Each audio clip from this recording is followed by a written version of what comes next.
നമസ്കാരം.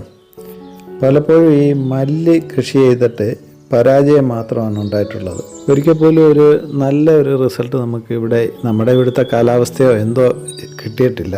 ഇപ്പോൾ ഈ ഒരു പാത്രം ഇവിടെ ഒരു ചെടി ഇരുന്ന പാത്രമായിരുന്നു. ഞാനത് കാലിയാക്കിയിട്ട് അതിൻ്റെ അകത്തെല്ലാം കമ്പോസ്റ്റ് നിറച്ചിട്ടുണ്ട്. കുറച്ച് മല്ലിവിത്ത് എടുത്തിട്ടുണ്ട്. അത് ചെറുതായിട്ടൊന്ന് പിളർത്തിയെടുത്തതാണ്. അപ്പോൾ ഈ പ്രാവശ്യം നടുന്നത് നേരത്തെ ചെയ്ത മാതിരിയല്ല. നമ്മൾ എവിടെ വിത്തിടുന്നോ അവിടെ കുറച്ച് കൂടുതൽ ഇടുക. കാരണം ഇത് വളർന്നു വരുമ്പോൾ തീരെ കനം കുറഞ്ഞ ഒരു രീതിയിലാണല്ലോ ഇത് കിളിർത്ത് വരുന്നത്.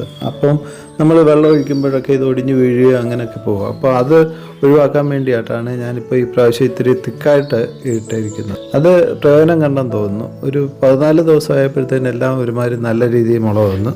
ഇപ്പോൾ അതുകൊണ്ട് ഒരു 20 ദിവസമായി. നല്ല ഹെൽത്തി ആയിട്ട് തന്നെ വളരുന്നുണ്ട്.